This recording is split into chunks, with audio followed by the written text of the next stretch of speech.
Zahra menatap pantulan dirinya di cermin meja rias. Gaun sederhana berwarna biru tua yang ia kenakan terasa pas di badan. Hadiah dari Reno 3 bulan lalu saat ulang tahun pernikahan pertama mereka. Di sampingnya, Reno sedang merapikan kerah kemejanya, menyemprotkan sedikit parfum yang aromanya sudah sangat Zahra hafal. Malam ini adalah jadwal rutin bulanan yang selalu terasa seperti ujian. Makan malam di rumah orang tua Reno. Sudah siap, sayang? Tanya Reno, senyumnya tampak ringan, seolah tidak ada beban sama sekali. Zahra menghela napas pelan sebelum membalas senyum suaminya. Sudah. Zahra mencintai Reno, sangat mencintainya. Pria itu baik, perhatian, dan pekerja keras. Mereka bertemu 2 tahun lalu di sebuah pameran seni, di mana Zahra yang bekerja sebagai desainer grafis lepas sedang memamerkan beberapa karyanya. Reno, yang saat itu baru merintis usaha kafenya sendiri, langsung terpikat. Hubungan mereka berjalan mulus dan indah, sampai tiba saatnya Zahra diperkenalkan pada keluarga Reno. Saat itulah Zahra pertama kali merasakan adanya tembok besar tak kasat mata di antara mereka. Tembok yang terbuat dari status sosial, kekayaan, dan pandangan meremehkan. Orang tua Zahra, Pak Raditya dan Ibu Indah, adalah orang-orang yang sangat sederhana. Ayahnya seorang pensiunan guru yang kini menyibukkan diri dengan kebun kecil di belakang rumah, sementara ibunya adalah ibu rumah tangga biasa. Mereka tinggal di sebuah rumah mungil di pinggiran kota, jauh dari gemerlap kehidupan keluarga Reno. Sebaliknya, keluarga Reno, Pak Farel dan Ibu Fania, adalah pemilik Farel Group, sebuah konglomerasi yang bergerak di bidang properti dan perhotelan. Mereka tinggal di sebuah rumah megah yang lebih mirip istana daripada tempat tinggal. Sejak awal, Ibu Fania tidak pernah menutupi ketidaksukaannya pada Zahra. Baginya, Zahra adalah gadis biasa dari keluarga tak terpandang yang entah bagaimana berhasil menjerat putra satu-satunya. Pernikahan mereka tetap terjadi karena Reno bersikeras. Namun persetujuan yang diberikan terasa seperti sebuah konsesi yang terpaksa, bukan restu yang tulus. Perjalanan menuju rumah mertuanya selalu terasa lebih lama dari yang seharusnya.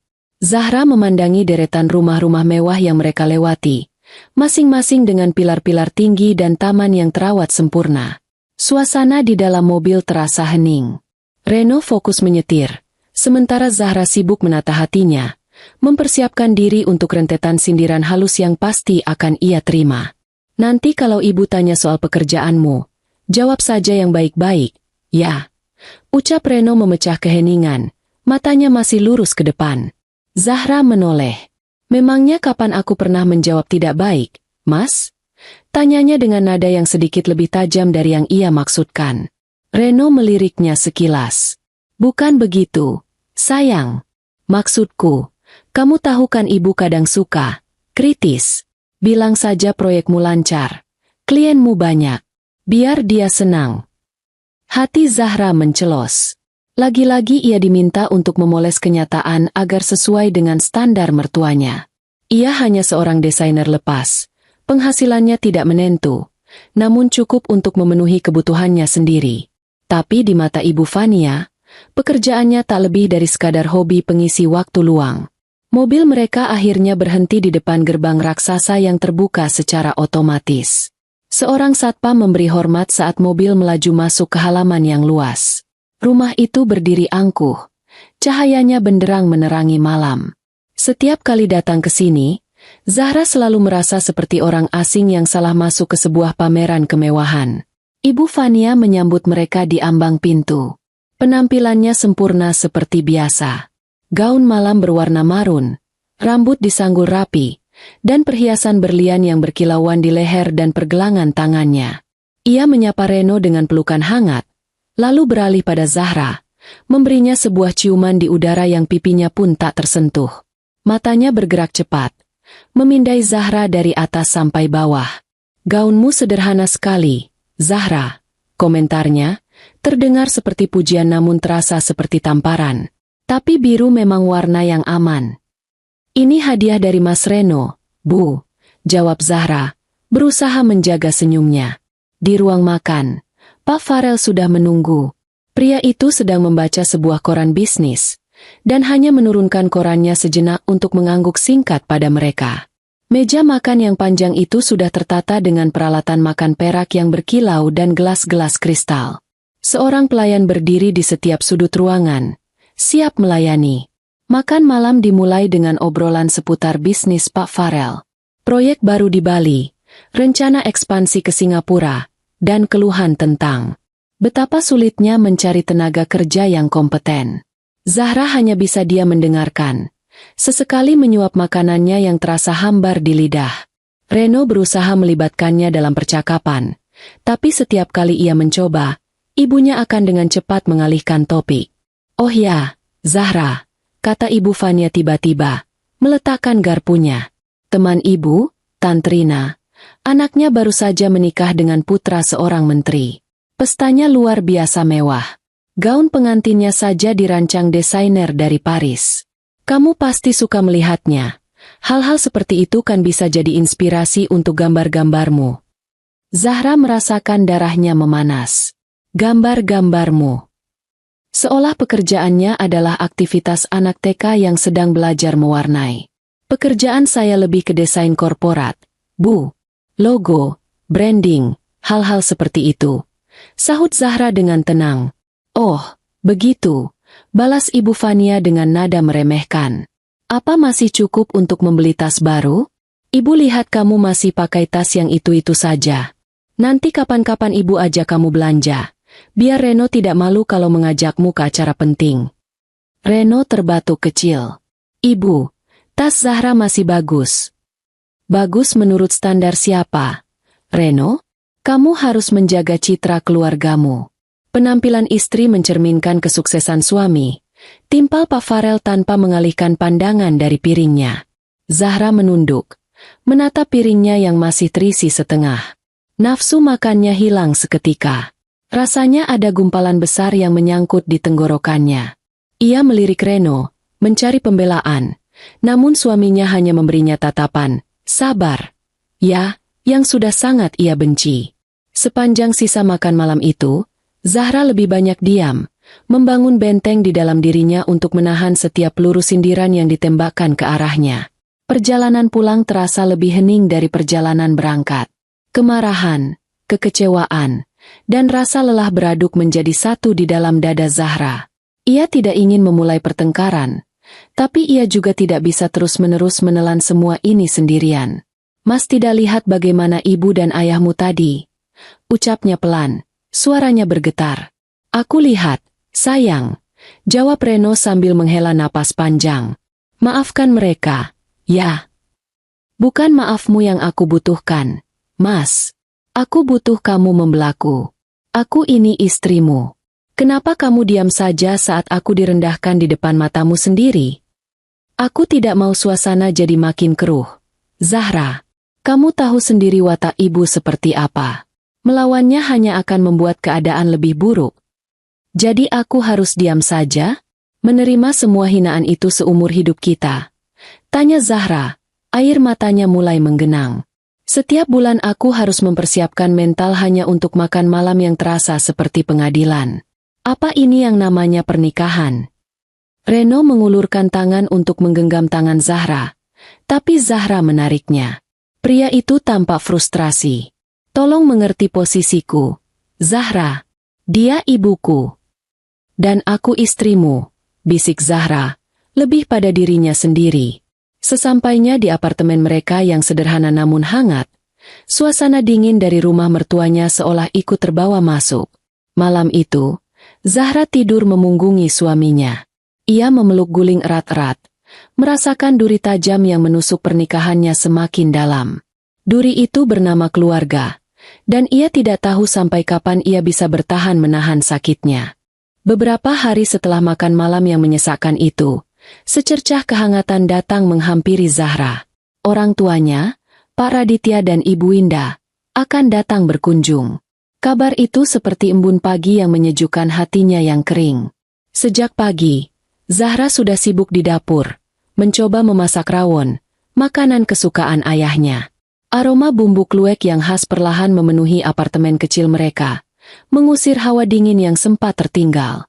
Reno, yang merasa bersalah atas kejadian malam itu, berusaha membantu sebisanya. Ia pergi ke pasar untuk membeli bahan-bahan yang kurang dan membantu membersihkan rumah.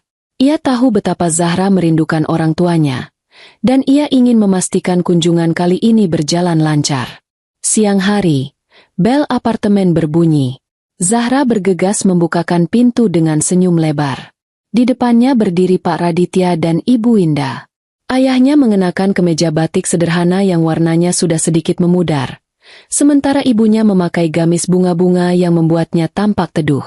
Tangan mereka tidak kosong. Ibu Indah membawa sebuah rantang berisi kue lapis buatannya, sedangkan Pak Raditya menenteng sebuah keranjang kecil berisi buah mangga hasil panen dari pohon di halaman rumah mereka. "Assalamualaikum," sapa Ibu Indah dengan senyumnya yang selalu tulus. "Waalaikumsalam," jawab Zahra, langsung memeluk ibunya erat-erat, menghirup aroma familiar yang menenangkan.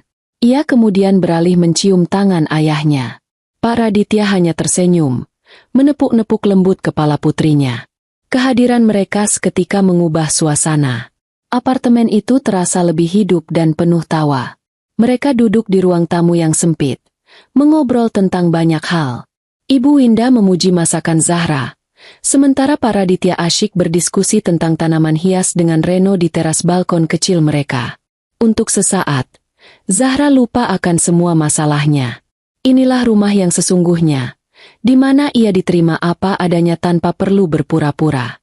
Namun, kedamaian itu tidak berlangsung lama.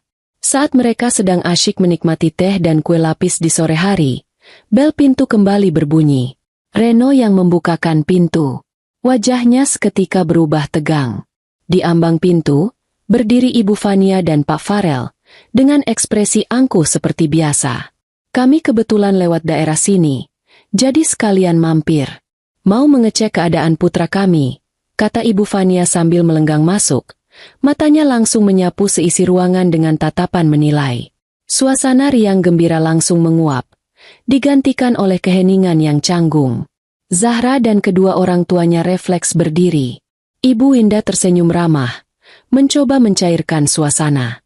"Oh, ini pasti ibu dan ayahnya Reno. Mari, silakan duduk, Bu, Pak," sapanya dengan lembut.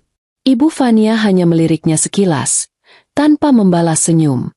Matanya tertuju pada meja tamu yang dipenuhi piring-piring kue dan cangkir teh sederhana. Pandangannya berhenti pada rantang kue lapis buatan Ibu Indah. "Kalian sedang ada acara apa ini? Kelihatannya ramai sekali," sindir Ibu Fania, seolah kehadiran orang tua Zahra adalah sebuah gangguan. "Orang tua saya sedang berkunjung, Bu," jawab Zahra, berusaha menjaga nada suaranya tetap tenang. Pak Farel tidak berkata apa-apa, hanya duduk di sofa dengan lengan terlipat di dada, memancarkan aura superioritas yang membuat siapapun merasa kecil. Ibu Indah, dengan kebaikan hatinya yang polos, mengambil piring kecil dan menyendokkan sepotong kue lapis. "Mari, Bu, dicicipi kuenya. Saya buat sendiri tadi pagi." Ia menyodorkan piring itu ke arah Ibu Fania. Ibu Fania menatap kue itu dengan tatapan jijik, seolah itu adalah sesuatu yang tidak layak sentuh. "Terima kasih," jawabnya dengan nada dingin. "Kami tidak terbiasa makan kue-kue pasar seperti ini. Terlalu banyak gula dan pemanis buatan. Tidak baik untuk kesehatan." Hati Zahra seperti diremas. Hinaan itu begitu telak dan menyakitkan. Wajah ibunya langsung berubah pias.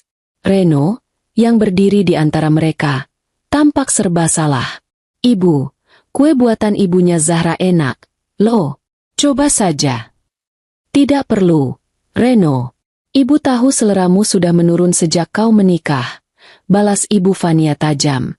Suasana menjadi sangat tegang.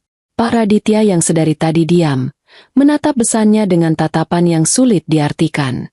Ia tidak marah, hanya menatap dengan tenang.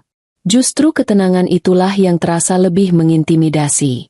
"Kami datang ke sini hanya ingin melihat keadaan anak kami dan menantunya. Kami tidak bermaksud mengganggu acara keluarga kalian," kata Pak Farel akhirnya. Nadanya jelas-jelas mengusir secara halus. "Tidak apa-apa, kami juga sebentar lagi mau pamit," sahut Ibu Indah pelan, berusaha menghindari konflik lebih jauh. Ia menatap suaminya, memberi isyarat untuk pulang. Saat mereka bersiap-siap untuk pergi, perdebatan kecil yang tak terhindarkan pun terjadi. Ibu Fania mengomentari hadiah mangga yang dibawa Pak Raditya. Lain kali tidak perlu repot-repot membawa hasil kebun. Di supermarket impor, buah-buahan jauh lebih berkualitas. Kali ini, Zahra tidak tahan lagi. "Ibu, cukup," serunya. Suaranya bergetar karena emosi yang tertahan. "Mereka orang tua saya. Mereka datang dengan niat baik. Kenapa ibu selalu menghina kami?" Kemarahan Zahra justru menyulut api yang lebih besar. Ibu Fania berdiri. Wajahnya memerah karena merasa otoritasnya ditantang oleh menantunya sendiri. "Berani kamu membentak saya? Siapa kamu? Kamu pikir setelah menikah dengan anak saya, kamu bisa seenaknya? Jangan lupa dari mana asalmu," hardik Ibu Fania. Pertengkaran itu berpindah ke teras depan saat orang tua Zahra hendak melangkah keluar. "Kalian ini memang keluarga miskin yang tidak tahu diri," teriak Ibu Fania. Amarahnya sudah di puncak. Di tengah ketegangan itu, ia melakukan sesuatu yang tak terduga. Ia menyambar gelas berisi air putih dari atas meja di teras, dan tanpa berpikir panjang, menyiramkannya tepat ke arah Ibu Indah. Splash! Air itu membasahi sebagian wajah dan gamis Ibu Indah. Semua orang terdiam membeku. Ibu Indah hanya bisa berdiri gemetar. Matanya berkaca-kaca karena terkejut dan malu. Zahra menjerit tertahan. Sementara Reno terpaku di tempatnya, pucat pasi. Di tengah kekacauan itu, satu orang tetap tenang. Pak Raditya. Ia sama sekali tidak menunjukkan kemarahan. Dengan gerakan yang sangat perlahan, ia mengeluarkan sapu tangan dari sakunya dan dengan sabar mengelap wajah istrinya yang basah. Ia membetulkan letak kerudung istrinya, lalu menatap lurus ke arah Pak Farel dan Ibu Fania yang masih memasang ekspresi puas dan penuh kemenangan. Sebuah senyum tipis yang ganjil tersungging di bibir Pak Raditya. Senyum itu tenang, namun menyimpan sesuatu yang dalam dan kelam di baliknya. "Aku akan hancurkan bisnismu," katanya dengan suara yang sangat pelan, nyaris seperti bisikan, namun terdengar sangat jelas di tengah keheningan yang mencekam. "Dan bisnis anakmu." Hening sejenak. Lalu, tawa mengejek meledak dari mulut Pak Farel dan Ibu Fania. Mereka tertawa terbahak-bahak, seolah baru saja mendengar lelucon paling konyol di dunia. "Hancurkan kami?" cibir Pak Farel sambil menyeka air mata karena terlalu banyak tertawa. "Dengar itu, Fania? Pensiunan guru ini mau menghancurkan Farel Group. Dengan apa? Dengan uang pensiunannya. Orang miskin kalau sudah putus asa memang suka berhayal," timpal Ibu Fania sinis. "Sudahlah, ayo kita pulang, Farel. Tidak ada gunanya meladeni orang-orang gila ini." Mereka berbalik dan pergi, meninggalkan gema tawa mereka yang menghina. Zahra menangis terseduh-seduh sambil memeluk ibunya yang masih syok. Reno berdiri membatu. Wajahnya dipenuhi rasa malu dan penyesalan yang tak terhingga. Di tengah semua itu, Pak Raditya hanya berdiri diam. Senyum tenangnya belum juga hilang dari wajah. Ia menatap kepergian mobil mewah besarnya, dan matanya menyiratkan sebuah janji yang dingin. Badai akan segera datang. Perjalanan pulang terasa lebih menyakitkan daripada 1000 cambukan. Zahra duduk di kursi belakang mobil sewaan. Memeluk ibunya yang lebih banyak dia menatap keluar jendela. Air mata Ibu Indah sudah kering, meninggalkan jejak sembab di wajahnya yang teduh. Namun, keheningannya terasa lebih memilukan daripada isak tangis. Zahra bisa merasakan getaran kecil di bahu ibunya, sisa dari guncangan hebat yang baru saja mereka alami. Kemarahan mendidih di dalam dada Zahra, panas dan menyesakan. Marah pada mertuanya, marah pada Reno, dan yang paling aneh, ia juga marah pada ayahnya sendiri. Pak Raditya menyetir dengan tenang, seolah tidak ada hal luar biasa yang terjadi. Wajahnya datar, tangannya memegang kemudi dengan mantap, dan matanya fokus pada jalanan malam yang basah oleh sisa gerimis sore. Tidak ada tanda-tanda amarah, tidak ada secuil pun dendam yang terpancar dari raut wajahnya. Ketenangan inilah yang membuat Zahra gila. Bagaimana bisa ayahnya tetap setenang ini setelah istrinya, belahan jiwanya, dihina dan dipermalukan sedemikian rupa di depan mata kepalanya sendiri? Kenapa ayah diam saja? Akhirnya Zahra tidak tahan lagi. Suaranya serak dan bergetar, memecah keheningan yang pekat di dalam mobil. Kenapa ayah hanya tersenyum?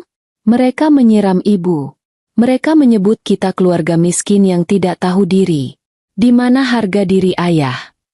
Pak Raditya melirik putrinya dari kaca spion tengah. Tatapannya masih sama, tenang dan dalam. Amarah tidak akan menyelesaikan masalah, Zahra. Amarah hanya akan membuat kita terlihat sama rendahnya dengan mereka. Tapi setidaknya itu menunjukkan kita punya perasaan. Yah, daripada hanya tersenyum seperti tadi. Ayah tahu? Senyum ayah itu menakutkan. Seolah ayah menikmati penghinaan itu. Tuduh Zahra. Air matanya kembali mengalir deras.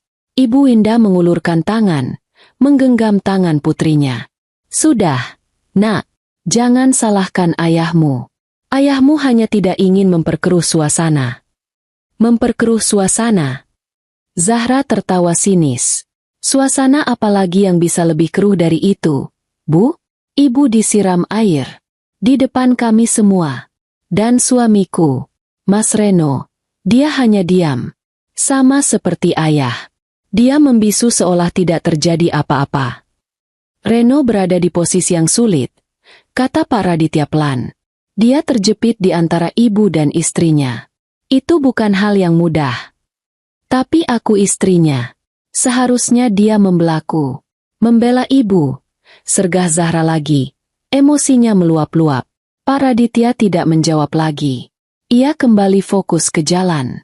Keheningan kembali menyelimuti mereka. Kali ini terasa lebih berat. Dipenuhi oleh kekecewaan Zahra yang tak terucapkan.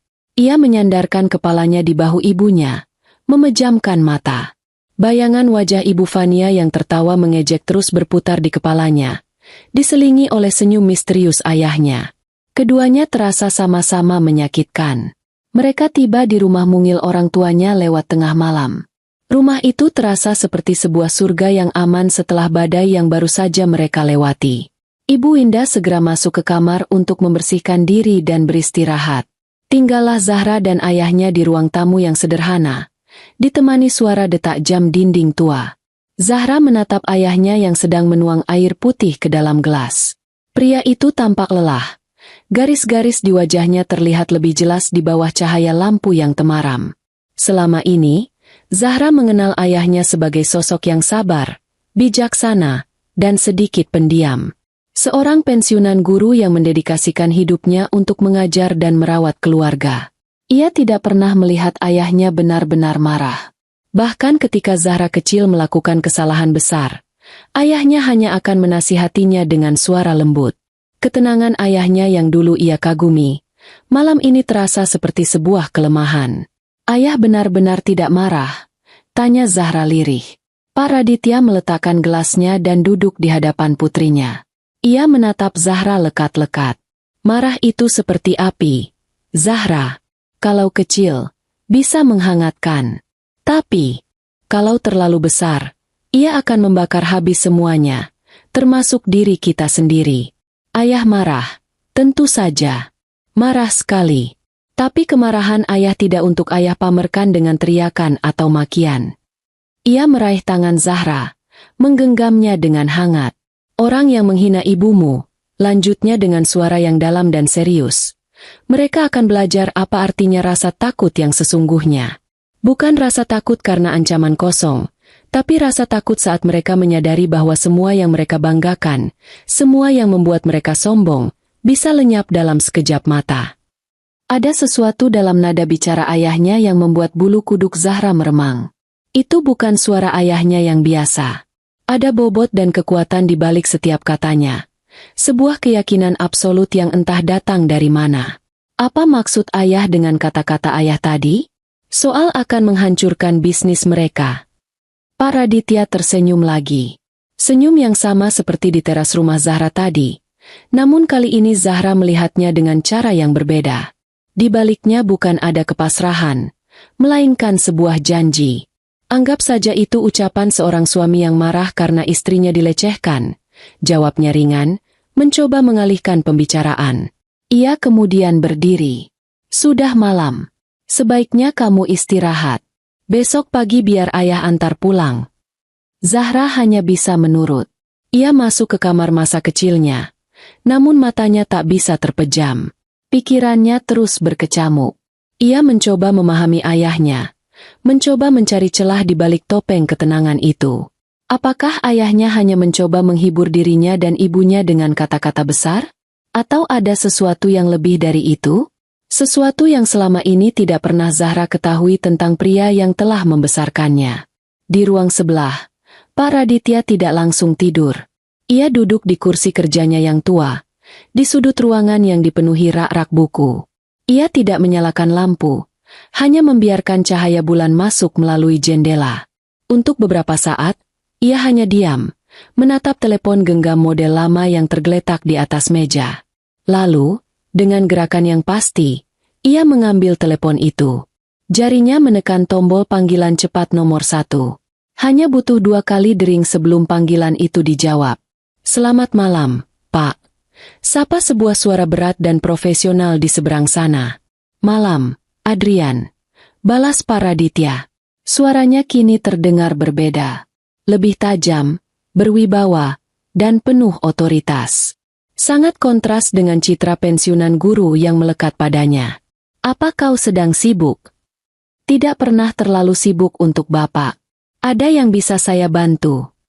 Pak Raditya terdiam sejenak. Matanya menatap keluar jendela, ke arah kegelapan malam. Bayangan wajah istrinya yang basah dan gemetar melintas di benaknya, diikuti oleh tawa angkuh kedua besannya. "Sudah saatnya," ucap Pak Raditya pelan, namun setiap katanya mengandung beban yang berat. "Mulai rencana." Badai senyap. Hening sejenak di seberang telepon. Lalu suara bernama Adrian itu menjawab dengan nada yang sigap dan tanpa keraguan sedikitpun. "Targetnya, Pak?" "Farel Group, milik Farel Adhinata," jawab Pak Raditya. "Aku mau kau lumpuhkan mereka. Mulai dari klien terbesar, jalur kredit, pemasok utama, hingga ke akar-akarnya. Lakukan secara perlahan, sistematis. Biarkan mereka merasakan kepanikan sedikit demi sedikit. Aku ingin mereka tahu bagaimana rasanya kehilangan segalanya." "Dan untuk bisnis putranya, Reno?" tanya Adrian. Pak Raditya menghela napas. "Ini adalah bagian yang paling sulit. Sentuh juga. Tapi jangan sampai hancur total. Cukup untuk memberinya pelajaran agar bisa berdiri di kakinya sendiri, bukan di bawah bayang-bayang orang tuanya." "Baik, Pak. Perintah diterima. Akan saya mulai besok pagi," kata Adrian. "Bagus," balas Pak Raditya. "Laporkan perkembangannya padaku. Dan ingat, jangan tinggalkan jejak apapun yang bisa mengarah padaku. Bagi dunia, aku tetaplah Raditya Pranata, seorang pensiunan guru biasa." "Selalu seperti itu, Pak. Selamat istirahat." Panggilan itu berakhir. Pak Raditya meletakkan kembali teleponnya di atas meja. Ia bersandar di kursinya, memejamkan mata. Senyum tipis itu kembali terukir di bibirnya. Ini bukan lagi senyum misterius, melainkan senyum seorang predator yang baru saja melepaskan rantainya. Badai itu akan datang dalam diam, dan saat Farel dan Fania menyadarinya, mereka sudah berada tepat di pusat pusarannya, tanpa ada jalan untuk keluar. 3 hari berlalu sejak insiden di apartemen Zahra. Bagi keluarga Farel, kejadian itu sudah hampir terlupakan, dianggap sebagai drama kecil yang tidak penting. Ibu Fania sudah kembali sibuk dengan arisan dan pertemuan sosialitanya, menceritakan dengan bangga bagaimana ia memberi pelajaran pada keluarga besarnya yang tidak tahu aturan. Pak Farel juga sudah kembali tenggelam dalam kesibukannya mengelola Farel Group dari kantornya yang mewah di puncak gedung pencakar langit. Ancaman kosong dari seorang pensiunan guru tentu saja tidak sepadan dengan waktu dan pikirannya. Pagi itu, Pak Farel memimpin rapat dewan direksi seperti biasa. Agendanya adalah finalisasi kesepakatan dengan PT Sentosa Jaya, klien terbesar mereka selama hampir 1 dekade. Kontrak baru bernilai triliunan rupiah itu akan menjadi penopang utama pendapatan perusahaan untuk 5 tahun ke depan. Semuanya sudah diatur. Penandatanganan hanya tinggal formalitas. Jadi, Semua sudah siap untuk acara penandatanganan besok lusa? Tanya Pak Farel dengan nada puas, menyandarkan punggungnya di kursi kulit yang empuk. Direktur pemasarannya, seorang pria bernama Budi, mengangguk antusias. Siap, Pak. Tim dari Sentosa Jaya sudah konfirmasi kehadiran. Semuanya berjalan sesuai rencana. Namun, di tengah suasana optimistis itu, Sekretaris Pak Farel masuk ke ruang rapat dengan wajah pucat dan napas terengah-engah. Ia membisikkan sesuatu ke telinga Pak Farel. Seketika, raut wajah Pak Farel berubah drastis. Apa maksudmu? Tanyanya dengan suara tertahan. Tidak mungkin. Sambungkan teleponnya ke ruanganku. Sekarang. Pak Farel bergegas keluar dari ruang rapat, meninggalkan dewan direksi yang saling berpandangan dengan bingung. Di ruang kerjanya, ia menyambar gagang telepon. Halo, Pak Hartono? Ini saya, Farel. Ada apa ini? Kenapa tiba-tiba pihak Anda mengirim email pembatalan kontrak? Tanyanya tanpa basa-basi. Di seberang sana, suara Pak Hartono, CEO PT Sentosa Jaya yang biasanya ramah, kini terdengar dingin dan menjaga jarak. Maaf, Pak Farel. Ini keputusan mendadak dari Dewan Komisaris kami. Kami memutuskan untuk tidak melanjutkan kerjasama dengan Farel Group. Tidak melanjutkan? Tapi kenapa? Apa ada masalah dengan proposal kami? Kita bisa bicarakan ini baik-baik. Pak Hartono, kita sudah bekerja sama bertahun-tahun. Desak Pak Farel, keringat dingin mulai membasahi pelipisnya. Tidak ada yang perlu dibicarakan lagi. Ini keputusan final. Maafkan saya, Pak Farel. Saya sedang ada rapat lain. Jawab Pak Hartono. Lalu sambungan telepon pun terputus. Pak Farel membanting gagang telepon dengan keras. Tangannya gemetar. Kehilangan kontrak Sentosa Jaya bukan hanya kehilangan pendapatan, tapi juga sebuah pukulan telak bagi reputasi perusahaannya. Ini tidak masuk akal. Sama sekali tidak ada tanda-tanda sebelumnya. Belum hilang keterkejutannya, telepon di mejanya kembali berdering. Kali ini dari manajer proyek pembangunan resor mewah mereka di Lombok. Proyek paling prestisius yang sedang mereka kerjakan. Pak! Gawat, Pak! Seru manajer itu dengan panik. Baru saja ada surat datang dari Dinas Tata Ruang Provinsi. Izin mendirikan bangunan kita tiba-tiba dibekukan. Pak! Katanya ada pelanggaran analisis dampak lingkungan yang baru ditemukan. Proyek harus dihentikan total sampai ada pemberitahuan lebih lanjut. Apa? Pelanggaran apa? Bukankah semua izin sudah beres dari dulu? Raung Pak Farel, kepalanya terasa mau pecah. Saya juga tidak mengerti, Pak. Semuanya terasa sangat aneh dan mendadak. Dalam satu pagi, dua pilar utama bisnisnya diguncang hebat. Pak Farel merasa seperti sedang diserang dari dua arah sekaligus. Ia mencoba menenangkan dirinya, berpikir bahwa ini mungkin hanya kebetulan yang sangat-sangat buruk. Mungkin ada pesaing yang bermain kotor di belakangnya. Ia menghabiskan sisa hari itu dengan menelepon semua koneksinya, mencoba mencari tahu apa yang sebenarnya terjadi. Namun, semua usahanya sia-sia. Pintu yang biasanya selalu terbuka untuknya kini seolah tertutup rapat. Orang-orang yang dulu menjilatnya, kini menghindarinya dengan berbagai alasan. Malam harinya, ia pulang dengan wajah muram. Ibu Fania yang sedang mencoba gaun baru untuk pesta akhir pekan, langsung menyadari ada yang tidak beres.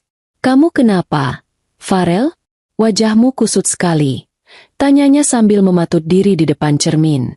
Pak Farel menghempaskan tubuhnya ke sofa, melonggarkan dasinya. Kacau. Semuanya kacau hari ini. Sentosa Jaya membatalkan kontrak, dan proyek Lombok dihentikan paksa. Ibu Fania menghentikan aktivitasnya. Dibatalkan? Dihentikan? Bagaimana bisa? Aku juga tidak tahu. Semuanya terjadi begitu saja, tanpa peringatan. Rasanya seperti ada yang sengaja mengerjai kita. Geram Pak Farel. Mereka berdua terdiam, mencoba mencerna rentetan nasib buruk itu. Ibu Fania masih mencoba berpikir positif. Sudahlah, mungkin hanya masalah sementara. Perusahaan sebesar kita pasti bisa mengatasinya. Mungkin ini hanya kesialan bisnis biasa. Sementara itu, di apartemennya, Reno juga merasakan dampak dari badai yang mulai terbentuk. Kafenya yang biasanya ramai pengunjung, hari itu terasa sangat sepi. Lalu, telepon berdering. Itu dari pemasok biji kopi premiumnya, yang sudah menjadi mitranya sejak awal ia merintis usaha. "Maaf, Mas Reno," kata si pemasok dengan nada menyesal. "Mulai besok kami tidak bisa mengirim pasokan kopi lagi ke kafe Mas Reno." "Loh, kenapa, Pak? Apa ada masalah dengan pembayaran saya?" tanya Reno, terkejut. Bukan itu. Pembayaran Mas Reno selalu lancar. Ini masalah internal kami, Mas. Kami harus memutus kerjasama dengan beberapa klien, dan sayangnya kafe Mas Reno termasuk salah satunya. Sekali lagi maaf. Ya. Telepon ditutup. Reno termangu. Beberapa jam kemudian, kepala baristanya yang paling ia andalkan datang menemuinya dengan wajah murung. Ia menyerahkan surat pengunduran diri. "Maaf, Mas Reno. Saya mendapat tawaran kerja di tempat lain dengan gaji yang jauh lebih baik. Saya tidak bisa menolaknya," katanya. Dalam satu hari, Reno kehilangan pemasok utama dan karyawan terbaiknya. Ia merasa ada yang aneh. Semua ini terlalu kebetulan untuk menjadi kenyataan. Pikirannya melayang pada kejadian 3 hari yang lalu. Pada ancaman yang diucapkan oleh ayah mertuanya. "Aku akan hancurkan bisnismu dan bisnis anakmu." Reno menggelengkan kepalanya cepat, mencoba mengusir pikiran konyol itu. Tidak mungkin. Pak Raditya hanyalah seorang pensiunan guru yang sederhana. Apa yang bisa ia lakukan? Namun, sekeras apapun ia mencoba menyangkalnya, sebersih rasa cemas mulai merayap di dalam hatinya. Kecemasan itu semakin menjadi saat ia pulang ke apartemen dan menemukan Zahra sedang berbicara di telepon dengan ayahnya. "Iya, Ayah, Zahra baik-baik saja. Ayah dan ibu bagaimana? Sehat?" kata Zahra dengan nada ceria. Melihat Reno datang, Zahra segera mengakhiri panggilannya. "Mas sudah pulang?"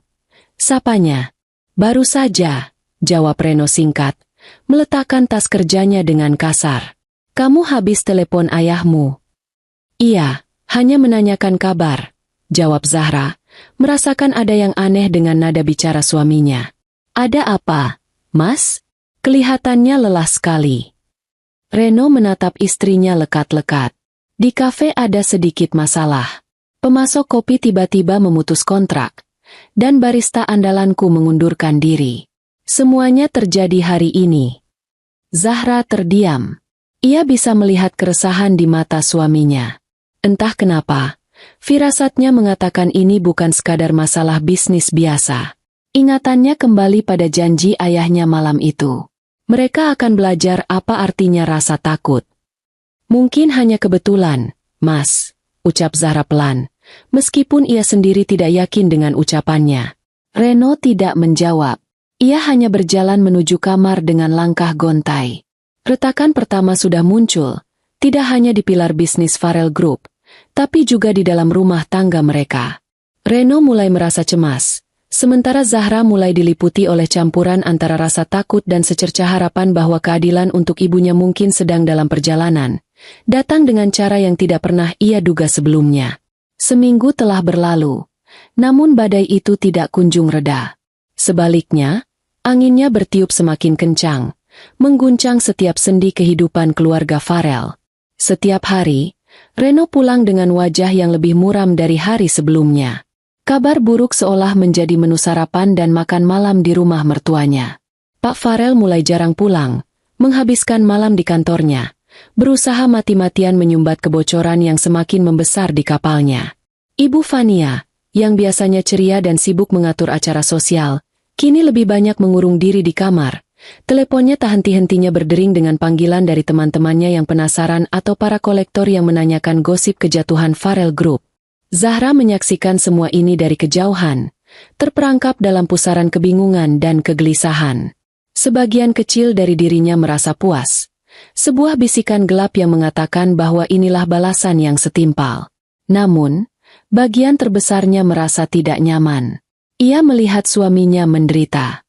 Bisnis kafe yang Reno bangun dengan keringat dan semangatnya sendiri kini berada di ambang kehancuran.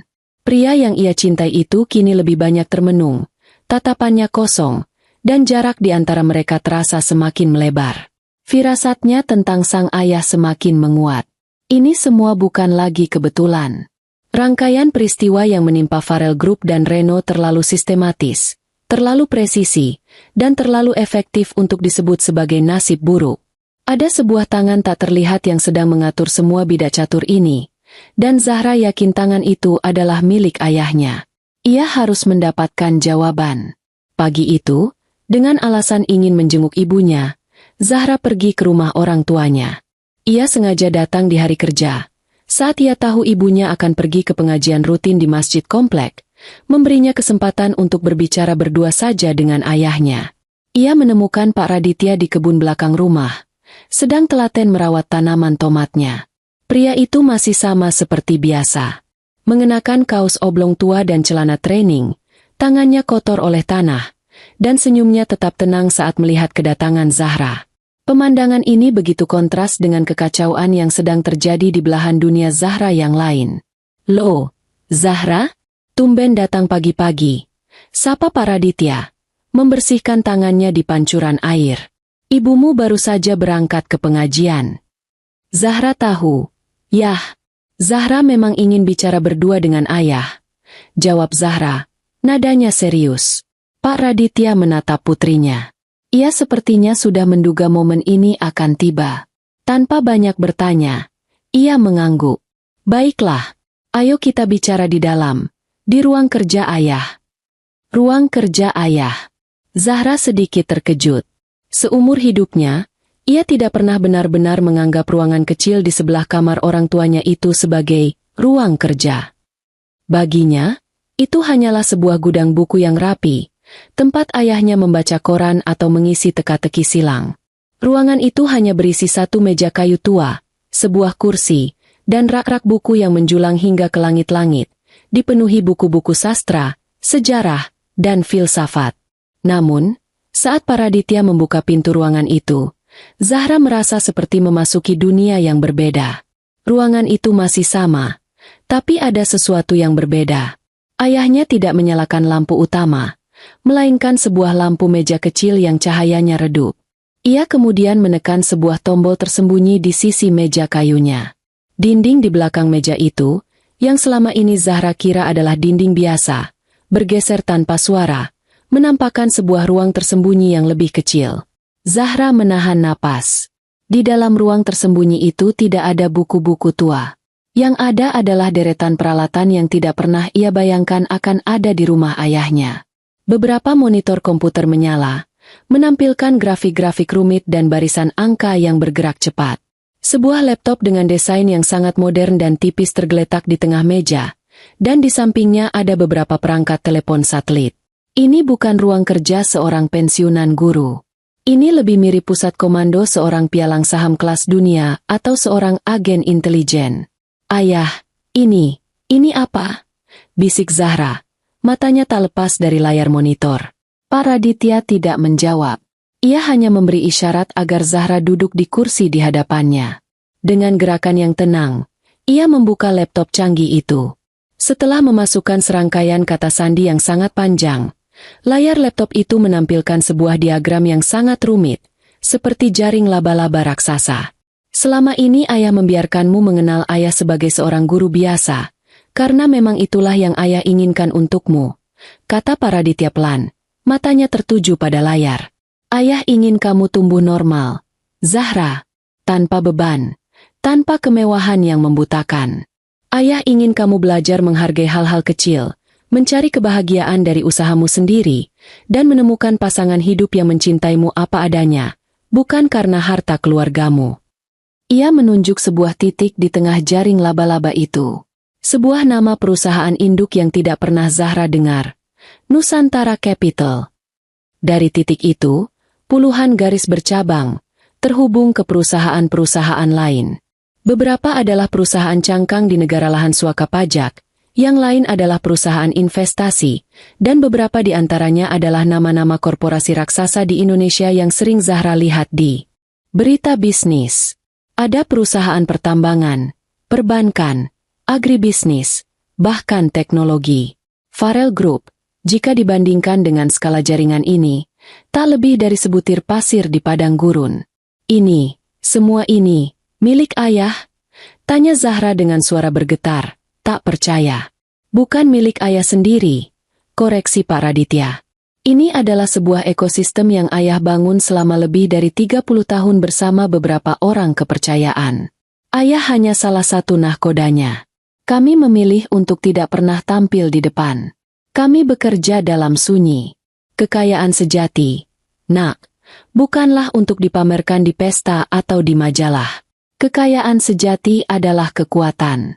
Kekuatan untuk melindungi, kekuatan untuk membangun, dan jika diperlukan, kekuatan untuk menghancurkan.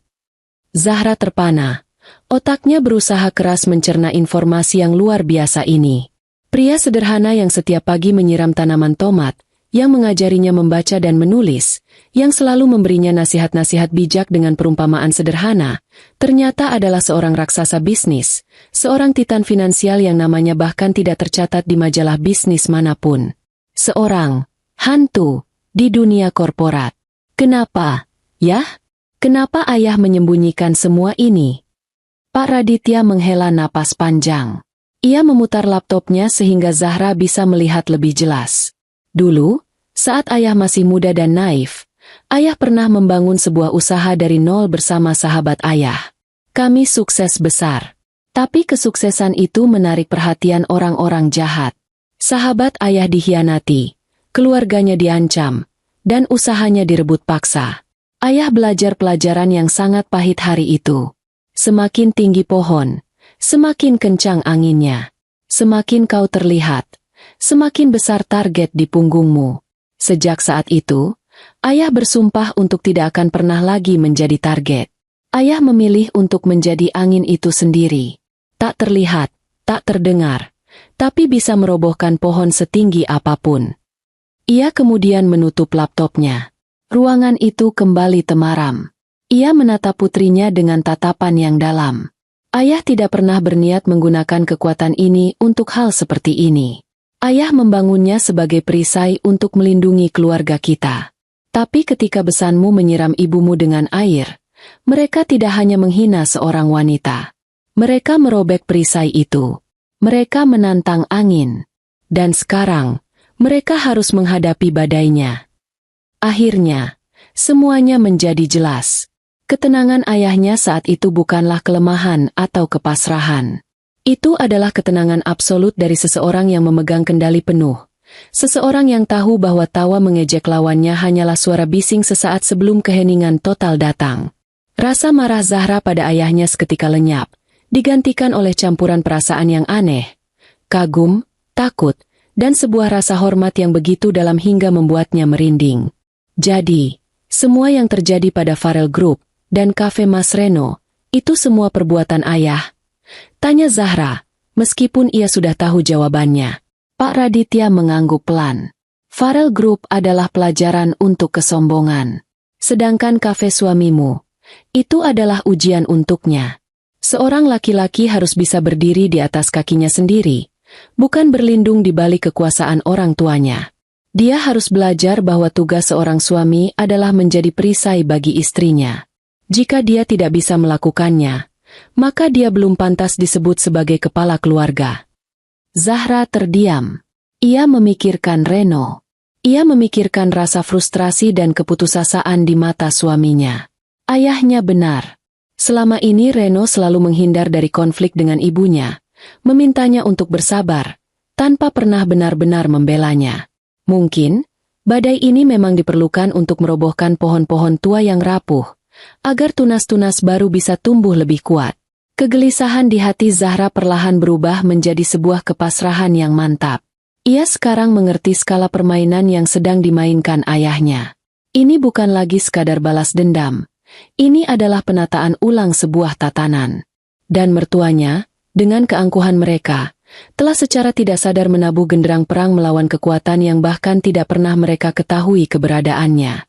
Jika minggu pertama adalah guncangan gempa, maka minggu kedua adalah tsunami yang datang setelahnya. Efek domino dari dua pukulan awal yang dilancarkan Pak Raditya mulai menyebar dengan kecepatan yang mengerikan, meruntuhkan pilar-pilar Farel Group satu persatu. Kehancuran itu tidak datang dalam ledakan besar, melainkan dalam serangkaian keruntuhan kecil yang sistematis, yang secara kumulatif menciptakan sebuah malapetaka. Dimulai dari para pemasok. PT Beton Perkasa, pemasok semen utama untuk semua proyek properti mereka selama 15 tahun, tiba-tiba mengirimkan surat pemutusan kontrak. Alasannya? Perubahan strategi bisnis internal. Sehari kemudian, distributor keramik dan saniter terbesar yang menjadi mitra mereka juga melakukan hal yang sama.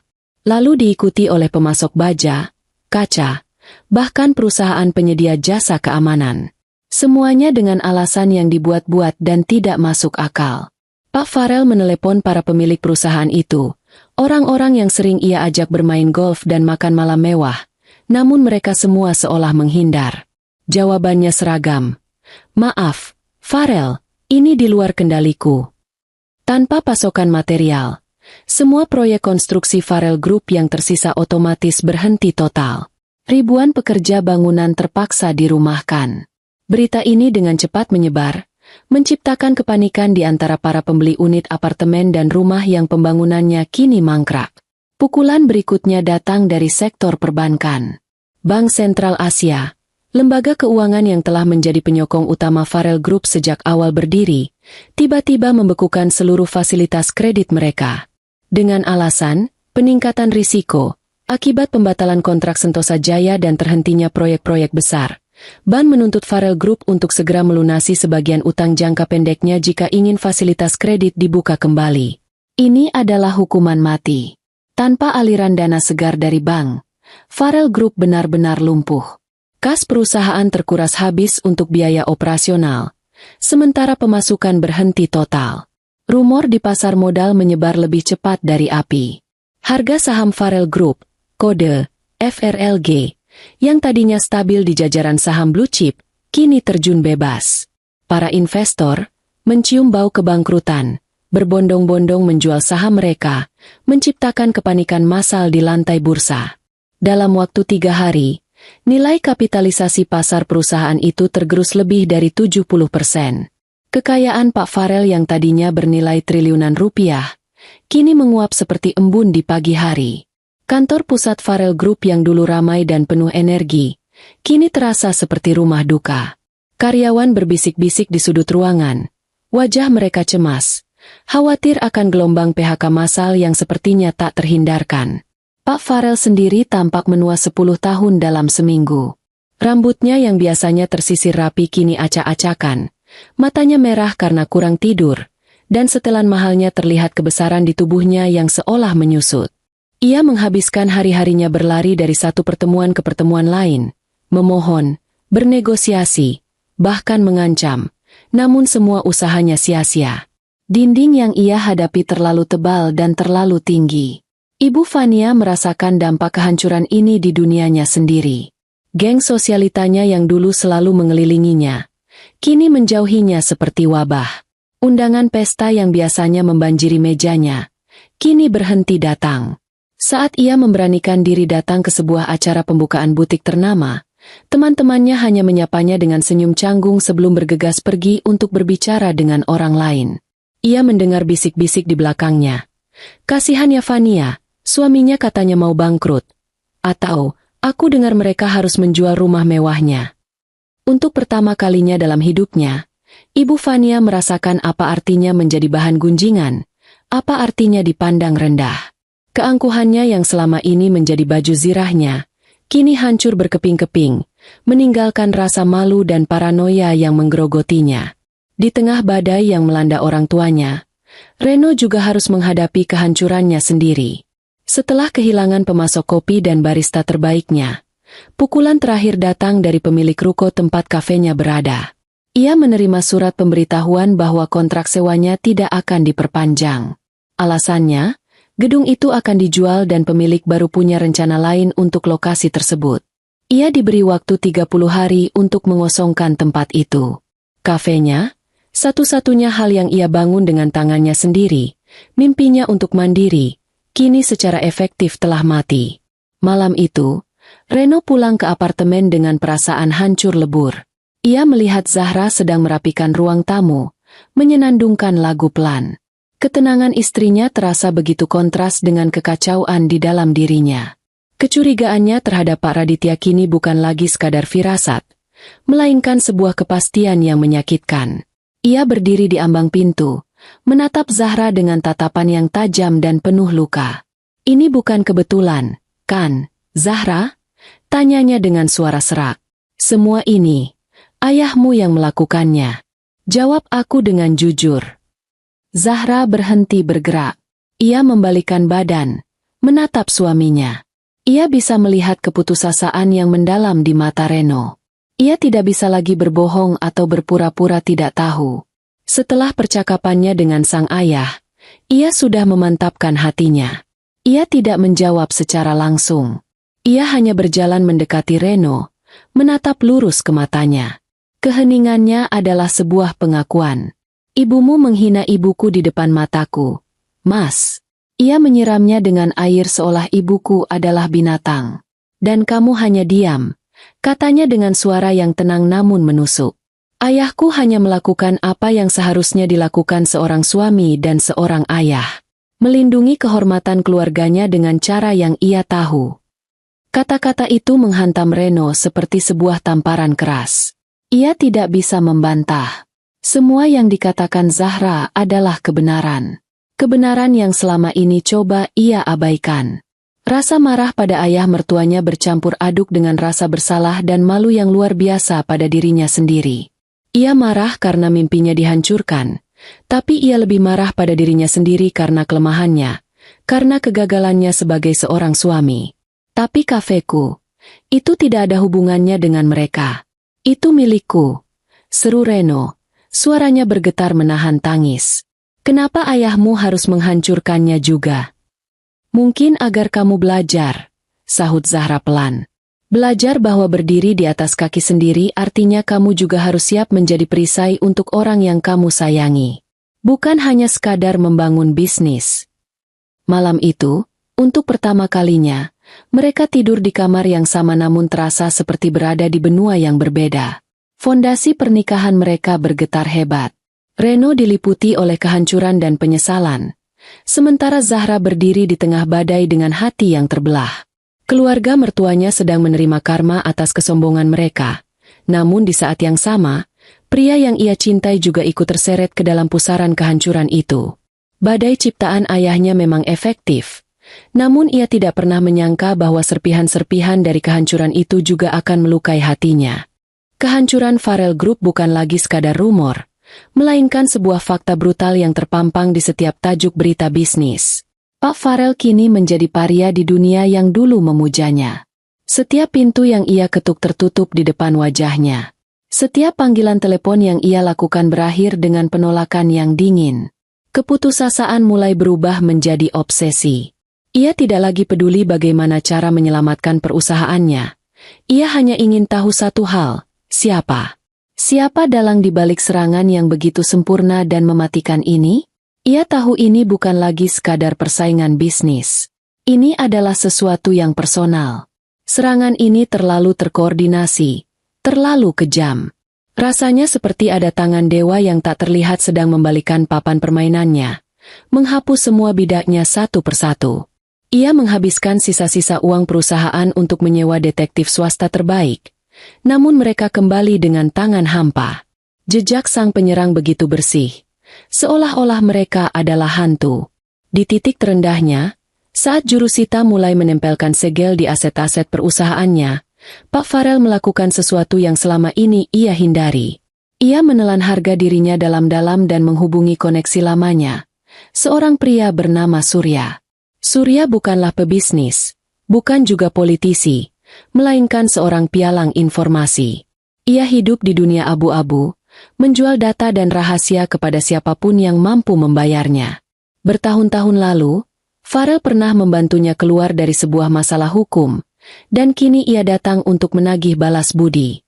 Mereka bertemu di sebuah kedai kopi tua yang remang-remang, jauh dari pusat kota yang gemerlap. Penampilan Pak Farel yang acak-acakan membuat Surya nyaris tidak mengenalinya. "Aku butuh nama, Surya," kata Farel langsung ke intinya. Suaranya serak. "Seseorang sedang menghancurkanku. Aku mau tahu siapa dia." Surya menyesap kopinya dengan tenang. "Ini bukan serangan biasa, Farel. Siapapun yang mengerjaimu, dia bukan pemain kemarin sore. Jejaknya bersih sekali. Timku sudah mencoba melacak aliran transaksinya, serangan sibernya, semuanya buntu. Dia seperti hantu." "Semua orang pasti punya nama," desak Farel, menggebrak meja pelan. "Aku akan bayar berapapun. Aku akan berikan sisa sahamku di perusahaan cangkangku yang ada di Cayman Island. Ambil semuanya. Aku hanya butuh satu nama." Mendengar tawaran itu, mata Surya menyala. Ia tahu Farel sudah benar-benar putus asa. "Beri aku waktu 24 jam, katanya. 24 jam itu terasa seperti seabad bagi Farel. Ia tidak tidur, tidak makan, hanya duduk di ruang kerjanya yang gelap, ditemani sebotol whisky dan bayangan kegagalannya. Tepat di jam ke-23, teleponnya berdering. "Itu Surya. Aku dapat sesuatu," kata Surya di seberang sana. "Tapi ini aneh. Sangat aneh." "Katakan saja." "Namanya Raditya Pranata." Hening. Farel mengerutkan keningnya. Nama itu terdengar familiar, tapi otaknya yang lelah tidak bisa langsung mengingatnya. "Raditya siapa? Aku tidak kenal pebisnis bernama Raditya." "Dia bukan pebisnis, Farel. Menurut data kependudukan, dia seorang pensiunan guru. Alamatnya di pinggiran kota. Tidak ada catatan kekayaan, tidak ada catatan kriminal, tidak ada apa-apa. Orangnya bersih total." Saat itulah, seperti disambar petir di siang bolong, Farel teringat. Pensiunan guru. Alamat di pinggiran kota. Ayah Zahra. Besannya. Tidak mungkin. Farel tertawa, tapi tawanya terdengar histeris dan kosong. "Jangan bercanda, Surya. Kau pasti salah orang. Dia hanya guru tua miskin yang bahkan tidak bisa membelikan istrinya baju yang layak." "Aku juga berpikir begitu pada awalnya," sahut Surya, nadanya serius. "Sampai aku menggali lebih dalam, menggunakan koneksi lamaku di dunia bawah tanah. Nama Raditya Pranata itu hanya kamuflase. Di lingkaran elit yang sangat tertutup, di level yang bahkan kau dan aku tidak bisa sentuh, dia punya julukan." "Julukan apa?" tanya Farel. Jantungnya mulai berdebar kencang. "Mereka memanggilnya Hiu Pesisir," bisik Surya, seolah takut nama itu terdengar oleh orang lain. Karena dia tidak pernah berburu di laut dalam yang ramai. Dia berburu dalam diam di perairan dangkal yang tenang, memangsa siapapun yang lengah. Dia adalah investor bayangan. Farel. Hantu. Dia tidak punya perusahaan atas namanya sendiri, tapi jaringannya mengendalikan puluhan korporasi besar dari balik layar melalui proksi dan entitas yang rumit. Kekuatannya bukan pada apa yang dia miliki, tapi pada siapa yang berutang budi padanya. Satu panggilan telepon darinya bisa membuat Dewan Direksi Bank Sentral berkeringat dingin. Satu perintahnya bisa menghentikan pasokan komoditas satu negara. Tubuh Pak Farel gemetar hebat. Gelas whisky di tangannya jatuh dan pecah berkeping-keping di lantai. Surya melanjutkan. Suaranya kini penuh dengan nada simpati yang menakutkan. "Orang-orang seperti dia punya satu aturan tak tertulis. Farel, jangan pernah sentuh keluarga mereka.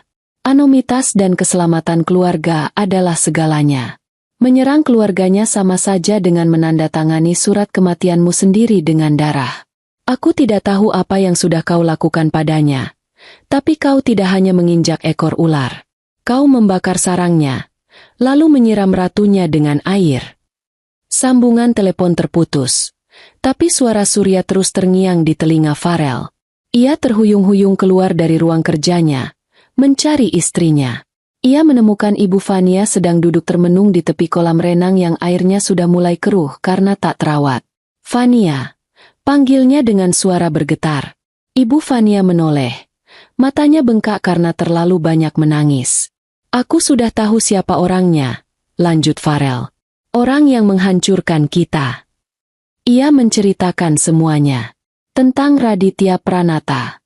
Tentang hiu pesisir. Tentang kekuatan tak terlihat yang selama ini bersembunyi di balik penampilan sederhana seorang guru. Reaksi Ibu Fania sama persis seperti dirinya. Pertama, penyangkalan total.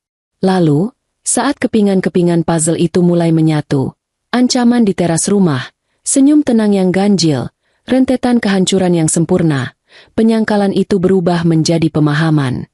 Dan pemahaman itu dengan cepat berubah menjadi teror murni yang melumpuhkan.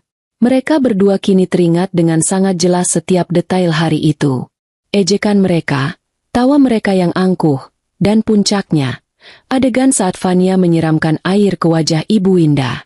Di hadapan mereka saat itu bukanlah seorang wanita lemah, melainkan permaisuri dari seorang raja yang tak terlihat. Dan senyum tenang Pak Raditya, yang dulu mereka anggap sebagai tanda kekalahan, kini mereka sadari sebagai senyum seorang algojo yang sedang mengasah kapaknya. Keangkuhan mereka yang setinggi langit kini runtuh, digantikan oleh rasa takut yang begitu primal, begitu mendasar, hingga membuat tulang-tulang mereka terasa ngilu. Mereka telah membangunkan seekor naga yang sedang tertidur. Ketakutan adalah motivator yang paling kuat. Ia mampu melucuti harga diri, mengikis kesombongan, dan memaksa manusia melakukan hal-hal yang tidak pernah mereka bayangkan sebelumnya. Bagi Pak Farel dan Ibu Fania, teror akan nama Raditya Pranata telah membunuh semua sisa keangkuhan mereka. Mereka tidak lagi memikirkan bisnis atau status sosial. Mereka hanya memikirkan satu hal, bagaimana cara untuk selamat. Tidak ada pilihan lain. Tidak ada tempat untuk lari. Tidak ada celah untuk melawan. Satu-satunya jalan yang tersisa adalah jalan yang paling memalukan. Jalan yang paling mereka benci, memohon ampun. Malam itu juga, mereka mengambil keputusan. Reno, yang sudah mereka panggil pulang, hanya bisa menatap kedua orang tuanya dengan pandangan nanar. Ia sudah menduga ini sejak lama, namun melihat kehancuran total di wajah ayah dan ibunya tetap saja terasa menyakitkan sekaligus membenarkan rasa bersalahnya. "Kita harus ke sana. Sekarang juga," kata Reno dengan suara tegas yang jarang ia tunjukkan pada orang tuanya. "Ini satu-satunya cara." Perjalanan menuju rumah Pak Raditya adalah sebuah prosesi pemakaman bagi harga diri mereka. Mereka tidak lagi menaiki sedan mewah dengan sopir pribadi. Mereka bertiga berdesakan di dalam mobil city car milik Reno yang jarang terpakai. Tidak ada yang berbicara. Pak Farel mencengkeram kemudi dengan tangan gemetar. Sementara Ibu Fania duduk di kursi belakang, terisak pelan dalam diam. Wanita itu bahkan tidak sempat merias wajahnya. Pakaian yang ia kenakan kusut, rambutnya berantakan. Ia terlihat seperti orang asing bagi dirinya sendiri. Saat mobil memasuki gang sempit menuju rumah orang tua Zahra, jantung mereka seolah berhenti berdetak. Rumah sederhana yang dulu mereka pandang dengan jijik, kini tampak seperti istana seorang kaisar yang tak terjamah, memancarkan aura kekuatan yang menakutkan. Setiap pot bunga, setiap kerikil di halaman, seolah menatap dan menghakimi mereka. Reno mematikan mesin mobil. Untuk beberapa saat, tidak ada yang bergerak, seolah kaki mereka terpaku di lantai mobil. Akhirnya, Reno menghela napas panjang dan keluar lebih dulu. Diikuti oleh kedua orang tuanya yang melangkah dengan gontai, seperti terpidana mati yang berjalan menuju tiang gantungan. Mereka berdiri di depan pintu kayu yang sederhana. Reno mengangkat tangannya untuk mengetuk, namun ragu. Ayahnya yang kemudian mengambil alih, mengetuk pintu itu 3 kali dengan pelan. Suara ketukan itu terdengar begitu keras di tengah keheningan malam. Pintu terbuka. Sosok Ibu Winda muncul di ambang pintu. Wajahnya menunjukkan keterkejutan saat melihat siapa tamu yang datang di tengah malam. Di belakangnya, berdiri Pak Raditya. Wajahnya tetap sama. Tenang, tanpa ekspresi, seolah ia sudah tahu mereka akan datang. Saat itulah, hal yang tak terbayangkan terjadi. Tanpa sepatah kata pun, didorong oleh gelombang ketakutan dan keputusasaan yang tak tertahankan, Pak Farel dan Ibu Fania menjatuhkan diri mereka. Mereka berlutut di atas keset usang di teras rumah itu. Ibu Fania, sosialita angkuh yang dunianya berputar pada citra dan kemewahan, merangkak maju dan memegang ujung gamis Ibu Winda. Kepalanya tertunduk dalam. Isak tangis yang sedari tadi ia tahan kini meledak menjadi raungan keputusasaan yang memilukan. Ampun, Bu Winda. Ampun. Tangisnya tersedu-sedu. Kata-katanya tidak jelas. Saya salah. Saya sudah berdosa. Saya mohon, ampuni saya. Tolong bilang pada suami ibu. Hentikan semua ini. Tolong. Kami sudah tidak sanggup lagi. Pak Farel, sang konglomerat yang biasa memerintah ribuan orang, menempelkan dahinya ke lantai yang dingin dan berdebu. Tubuhnya yang besar bergetar hebat. Saya mohon ampun, Pak Raditya. Bisiknya, suaranya pecah dan nyaris tak terdengar. Saya telah menghina Bapak dan keluarga. Saya buta karena kesombongan. Hukumlah saya, hancurkan saya. Tapi tolong jangan libatkan anak dan istri saya. Saya akan lakukan apa saja yang Bapak minta. Saya mohon. Reno berdiri membeku di belakang mereka. Wajahnya pucat, dipenuhi rasa malu yang luar biasa. Ia bahkan tidak berani mengangkat kepalanya untuk menatap wajah ayah dan ibu mertuanya. Pemandangan kedua orang tuanya yang selama ini begitu perkasa kini bersujud seperti pengemis adalah sebuah siksaan batin yang tak terperikan. Ibu Winda tampak sangat terkejut dan tidak tega. Ia mencoba menarik Ibu Fania untuk berdiri, namun wanita itu menolak, terus menangis dan memohon. Pak Raditya hanya diam memandangi mereka. Ia membiarkan mereka tetap berlutut di sana selama beberapa saat yang terasa seperti selamanya. Ia membiarkan suara tangis dan permohonan mereka menggema di teras kecil itu. Ia ingin mereka benar-benar merasakan titik terendah dari sebuah penyesalan, menelan habis setiap butir kesombongan mereka hingga tak bersisa. Kekuasaan telah berpindah tangan secara total dan absolut. Senyum tenangnya di hari itu kini telah lunas terbayar dengan air mata dan harga diri yang hancur berkeping-keping di depan pintu rumahnya. Pak Raditya tidak memandang wajah-wajah yang bersujud di kakinya. Matanya menatap lurus melewati mereka, ke arah kegelapan malam, seolah mereka hanyalah bebatuan tak berarti di halaman rumahnya. Ibu Winda, dengan hati lembutnya, tampak serba salah. Ia beberapa kali mencoba membujuk Ibu Fania untuk berdiri, namun tangis dan permohonan ampun itu tak kunjung berhenti, membuatnya hanya bisa berdiri canggung di ambang pintu. Keheningan yang diisi oleh isak tangis itu terasa memekakan. Pak Raditya membiarkan momen itu berlangsung cukup lama, membiarkan esensi dari penghinaan dan penyesalan meresap sempurna ke dalam jiwa ketiga tamunya. Setelah beberapa menit yang terasa seperti seabad, ia akhirnya bergerak. Namun, ia tidak berbicara kepada mereka. Ia melangkah masuk ke dalam rumah, melewati istrinya, dan mengambil telepon genggamnya dari atas meja. Ia menekan sebuah nomor. Zahra, katanya dengan suara yang tenang dan datar, sama sekali tidak terpengaruh oleh drama yang sedang berlangsung di terasnya. Bisa kamu ke rumah ayah sekarang? Ada sesuatu yang perlu kamu lihat dan putuskan. Ajak Reno sekalian. Pak Raditya tidak menunggu jawaban. Ia langsung menutup teleponnya. Pesannya singkat, jelas, dan mutlak. Itu bukan permintaan, melainkan sebuah panggilan.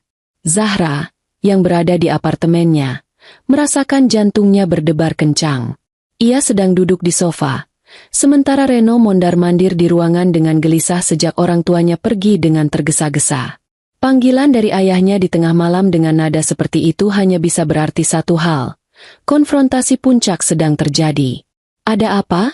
Tanya Reno, melihat perubahan di wajah istrinya. Ayah memintaku datang. Bersamamu. Jawab Zahra pelan. Tidak ada lagi yang perlu dikatakan. Mereka berdua tahu apa yang akan mereka hadapi. Perjalanan menuju rumah orang tua Zahra terasa lebih menegangkan dari sebelumnya. Reno menyetir dalam diam. Wajahnya pucat pasi. Ia tahu perannya dalam drama ini akan segera berakhir. Ia bukan lagi pemain, melainkan hanya seorang penonton yang nasibnya akan ditentukan oleh keputusan orang lain. oleh keputusan istrinya. Ketika mereka tiba, pemandangan yang menyambut mereka jauh lebih buruk dari yang mereka bayangkan. Mobil orang tua Reno terparkir sembarangan di tepi jalan. Dan di teras rumah yang remang-remang itu, mereka melihatnya.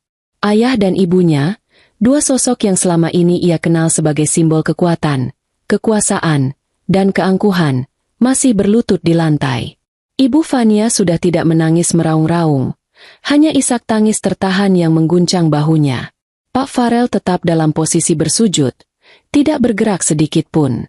Sementara itu, ayah dan ibu mertuanya hanya berdiri diam, seperti hakim yang sedang menunggu terdakwa terakhir tiba di ruang sidang.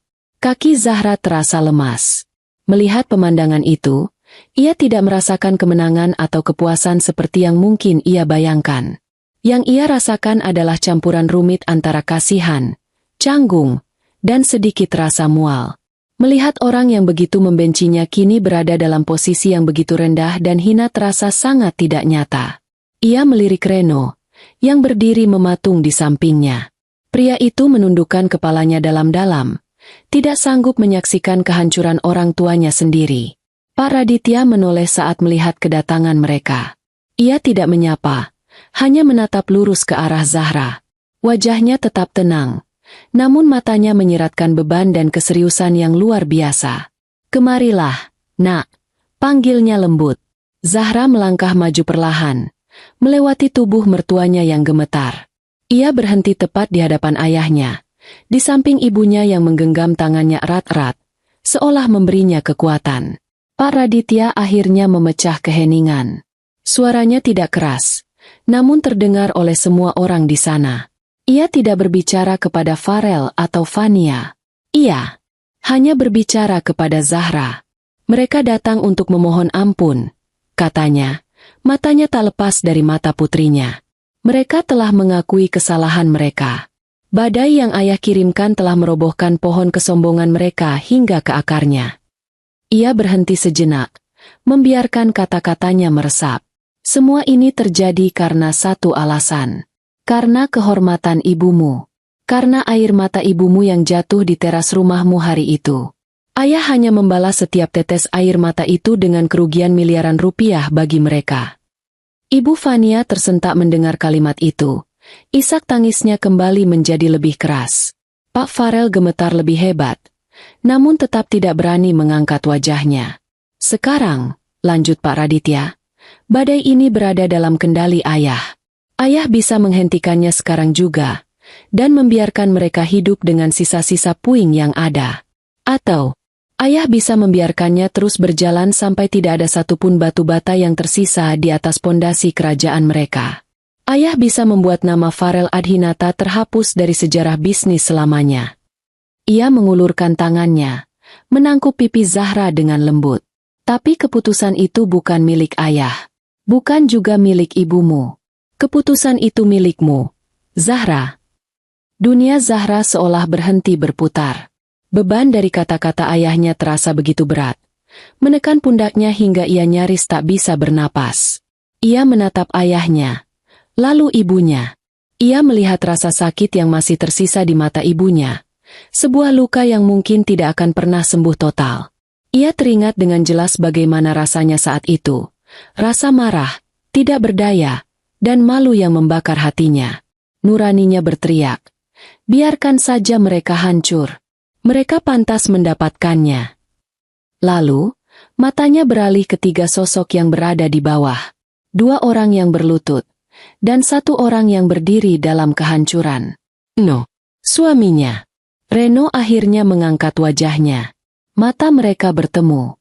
Di dalam mata Reno, Zahra tidak melihat pembelaan untuk orang tuanya. Yang ia lihat adalah permohonan yang putus asa, sebuah pengakuan total atas kegagalannya.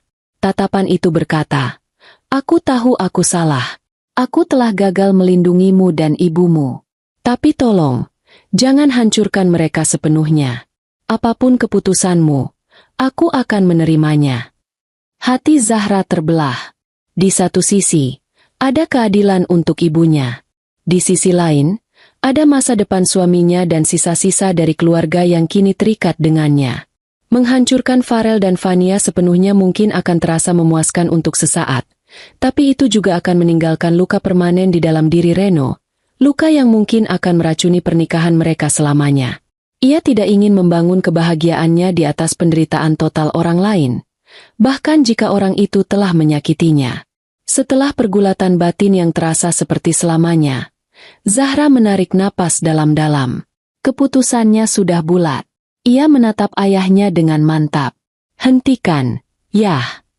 Sebuah desahan lega yang nyaris tak terdengar lolos dari bibir Reno. Pak Farel dan Ibu Vania mengangkat kepala mereka sedikit, tidak percaya dengan apa yang baru saja mereka dengar. "Zahra, kamu yakin?" tanya Pak Raditya, memastikan. "Yakin," jawab Zahra tegas. Lalu ia beralih menatap kedua mertuanya yang masih berlutut. Suaranya kini terdengar dingin dan penuh wibawa, sebuah kekuatan baru yang lahir dari rasa sakitnya. Tapi ada syaratnya. Ia menatap lurus ke arah Ibu Vania. "Pertama, saya ingin Ibu meminta maaf secara tulus kepada ibu saya. Bukan di sini, bukan di teras yang gelap ini, tapi di hadapan seluruh keluarga besar kita, keluarga Ibu dan keluarga saya. Saya ingin semua orang yang pernah mendengar Ibu merendahkan keluarga saya, untuk mendengar Ibu mengakui kesalahan dan memohon maaf kepada wanita yang telah Ibu hina." Kemudian, ia beralih ke Pak Farel. "Kedua, saya tidak peduli dengan bisnis Bapak. Tapi saya ingin Bapak berjanji untuk tidak akan pernah lagi ikut campur dalam rumah tangga saya dan Mas Reno. Biarkan kami membangun hidup kami sendiri, sekecil apapun itu. Terakhir, dan yang paling penting," ia menatap suaminya, "Reno. Dan untukmu, Mas," katanya. Suaranya sedikit melembut namun tetap tegas.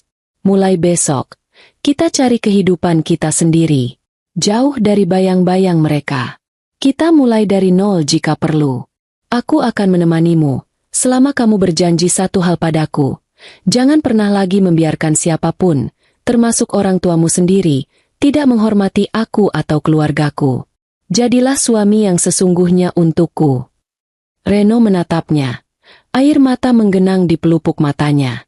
Tanpa ragu, ia mengangguk dengan mantap. "Aku janji, Zahra. Aku janji." Zahra kembali menatap ayahnya. "Itu syaratnya, Yah. Jika mereka setuju, tolong hentikan badainya."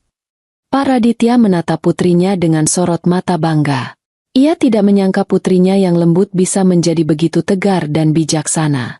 Ia kemudian menunduk, menatap dua sosok yang masih berlutut. "Kalian dengar syaratnya?" tanyanya dengan suara dingin. "Setuju atau tidak?" "Setuju. Kami setuju." "Apa saja?" sahut Ibu Vania dan Pak Farel hampir bersamaan. Suara mereka dipenuhi kelegaan yang luar biasa. Bagi mereka, syarat itu tidak ada artinya dibandingkan dengan kehilangan segalanya. Pak Raditya mengangguk pelan. "Baiklah," katanya. Ia kembali mengeluarkan teleponnya dan menelepon satu nomor yang sama. "Adrian," sapanya. "Hentikan, badai senyap. Perlahan-lahan, pulihkan jalur napasnya, tapi jangan biarkan dia kembali seperti semula. Biarkan dia hidup, tapi dalam kondisi cacat permanen sebagai pengingat." Setelah menutup telepon, ia menatap Farel dan Vania untuk terakhir kalinya. "Sekarang, pergilah dari rumahku." Malam itu, sebuah perang telah usai.